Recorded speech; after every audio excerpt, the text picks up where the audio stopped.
Okay, so this is sort of a note to self slash behind the scenes, but I thought it was kind of crazy because I was essentially making a drum beat to replace this Cymatics drum loop right here, which is basically something I had playing for context when I made this cardinal patch sound here.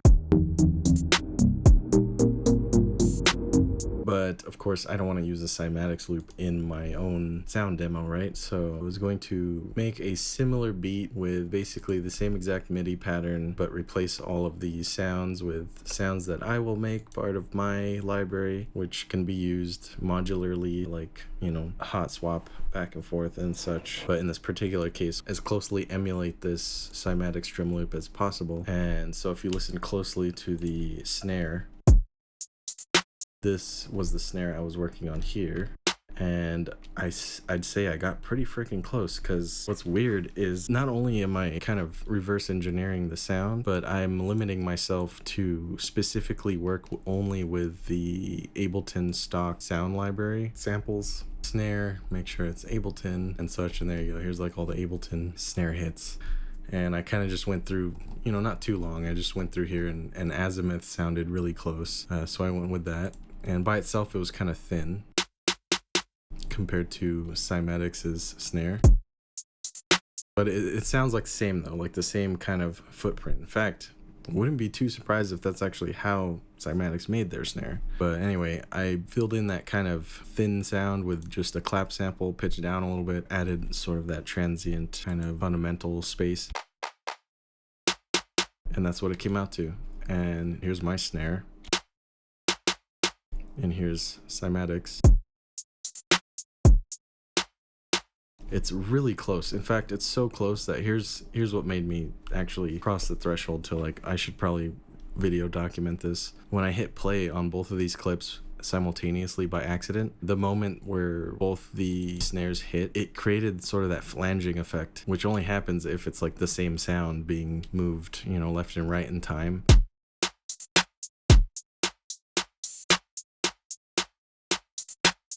You can hear there on the downbeat, or basically this one right here.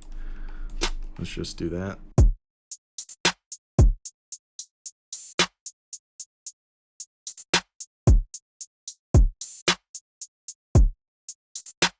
So as you can hear, there's like that flange, and typically when you're in the DAW like that would only occur if you were either using a flanger, which is doing the same operation, or if you did it manually, basically taking the same sound and having two instances of it play that are slightly out of time with each other. It'll create that kind of flanged fixed comb filtering, which is happening here. And that's so weird because these are completely different sounds. Like, I in no way extracted anything from here. I didn't even like actually look in here and analyze the sound, which probably, I'm kind of curious now in real time on the video, like, does this at all look like this Azimuth sound here? What is this? Azimuth 2.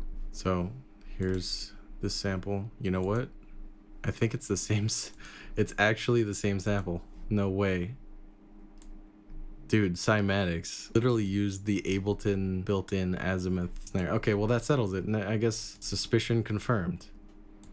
Yeah, it looks like they just kind of did like a soft clip on the top there, which I could totally emulate that as well. But yeah, that waveform is unique, and definitely this waveform. They did some kind of filtering here. You can see right here, there's a difference on the tail end. But yeah, that's very interesting. And then in my snare, I just layered it. So I'm probably taking a slightly different approach in general, but the DNA of using this Azimuth Ableton default snare is the reason that it comb filtered. That is so cool.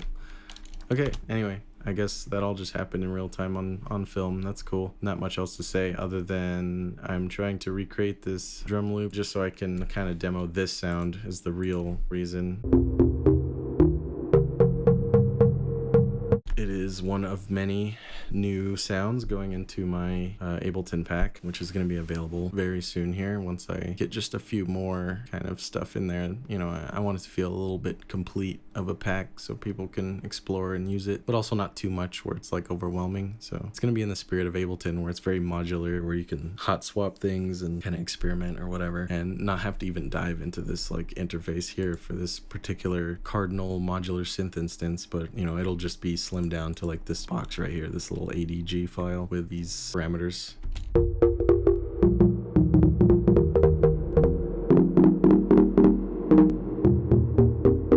So people can just explore it like that. But of course, I wanted some context, so I'm currently in the process of recreating the drum loop, or not recreating it, but you know, creating something similar, same exact timing and flow, just my own sounds, which apparently are Ableton sounds, question mark?